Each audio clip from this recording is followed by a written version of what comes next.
was when it was developed or how it was developed, but there's two schools of thought. I'll tell you the most popular one, and that's that the Chinese, when they wanted to invent this martial art, they needed to find out what would happen to a person if, say, you stuck your fingers in his eyes or clawed him in the eyes, or what would happen to a man if you broke his arm, or what would happen to a man if you took a knife and cut him on his radial nerve, or stabbed him with a knife. And unfortunately, for these people, there's only one way to find out, and that would be to grab a man and stick your fingers in his eyes and watch what he would do.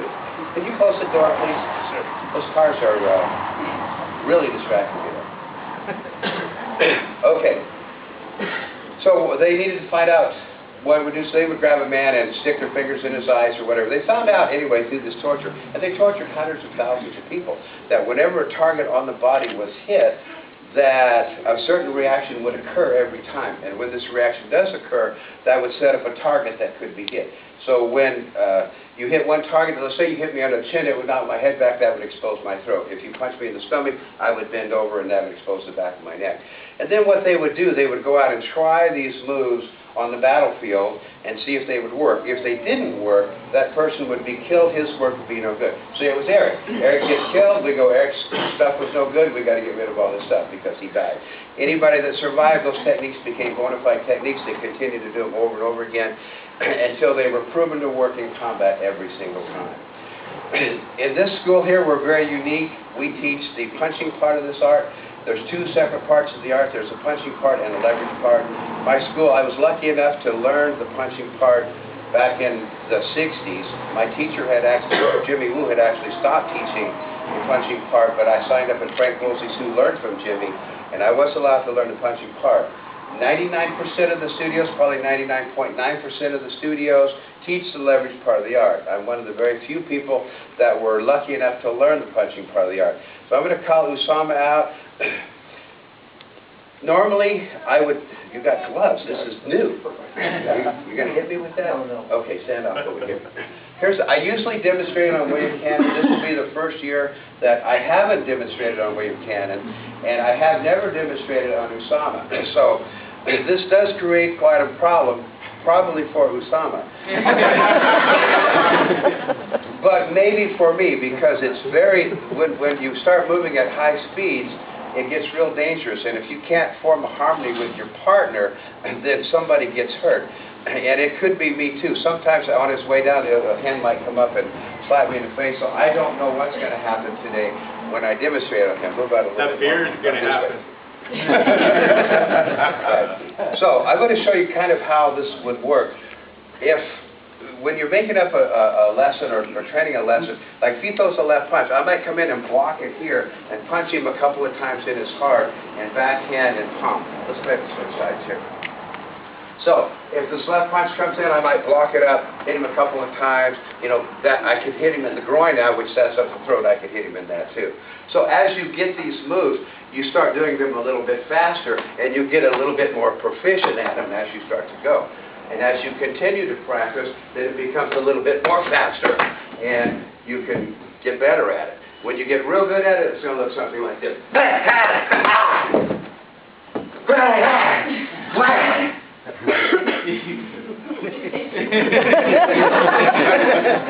that's kind of what it looks like.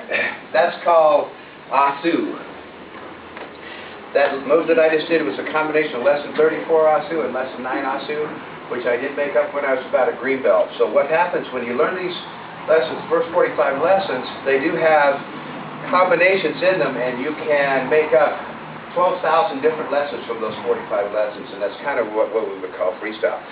Once you get into that, once you finish with your Asu, you're going to go into what we call Futka. Futkas are basically to teach you, the Asus teach you to work with your hands. They punch with your hands. Futka teaches you to work your hands with your feet.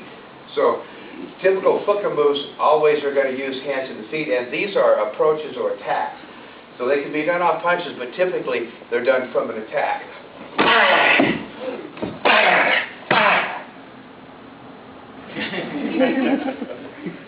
That is a typical, how come you were so smiling? I didn't really hurt him. We were in harmony, see, nobody got hurt. That might have stung a little bit, right? And we're hoping today, you know, I mean, like I said, everything's gone wrong. We're hoping today there will be no injuries at all. So when you guys demonstrate, be careful, okay? The next thing we're going to do in this art, and this is exclusive to my school. No other schools teach Asu, none teach Fuka. Most of the schools teach what we call Toilet Ho. The Toilet Ho lessons are leverages. So they basically are going to, they're going to come up and you can grab the guy here. Now if I come here, it would hurt him quite a bit. I could make him go to the ground, or I could come here and throw him to the ground. These are basically your leverages. There's all kinds of different throws that you can do. There was a guy at Jimmy Woo's when I was working out with him. He had a beard just about like Usama's. But for some reason, he decided to go into pain techniques. So what he would do, I would throw him the punch, he would block it, he'd drop on the ground and start knuckling my toes, or he would hit my hands up and knuckle my ribs, and it was just, they hurt. And I just didn't know what to do. We were both masters at the time, so this is what I actually did. I grabbed him by his beard and went here, bam, and the pain technique seemed to stop after that. So the beard is a wonderful weapon that you can use. I could use the side of it too and do the same thing. This hurts, but if I sat back and turned, he's going to go down with it. I would normally do that on William with hair. So thank you. If you've got hair, it works really good. There's an old Chinese saying that says, wherever the head of the snake goes, the snake is due to follow, which is exactly true. So, after you guys finish Toilet Ho, as you all know, we go into a move called Tapka. The Tapkas combine everything that you've learned so far and put them together in a harmony with each other. So they combine the punches and the leverages, and they're fantastic. So I'll give you an idea of a Tapka lesson here.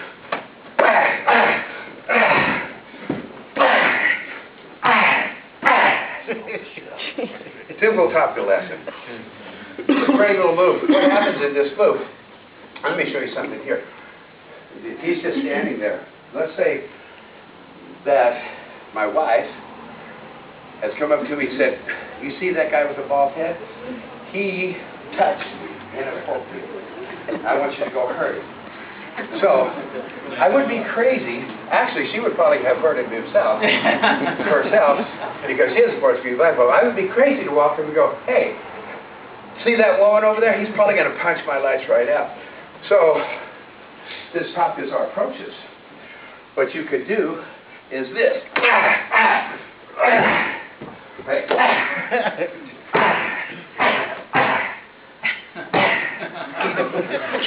And walk away. Hopefully, he'll have no idea who you were. But when he wakes up, he's going to go, she must have been married to that old man that just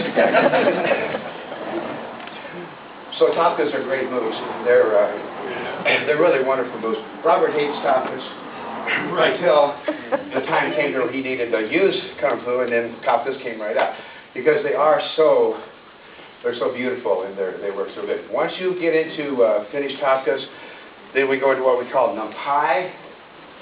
The Nampais basically allow you to use your opponent's power against himself.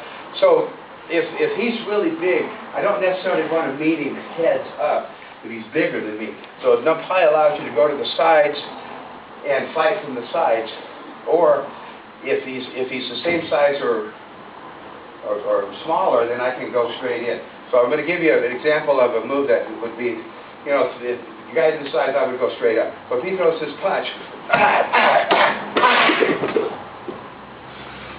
they always do that a couple of times, right? That guy came into school one time and goes, man, you guys really hit in the groin a lot. Why is that? Well, it's the on and off switch, right?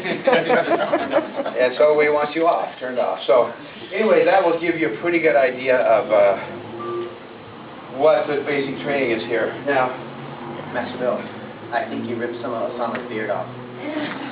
Sorry about that.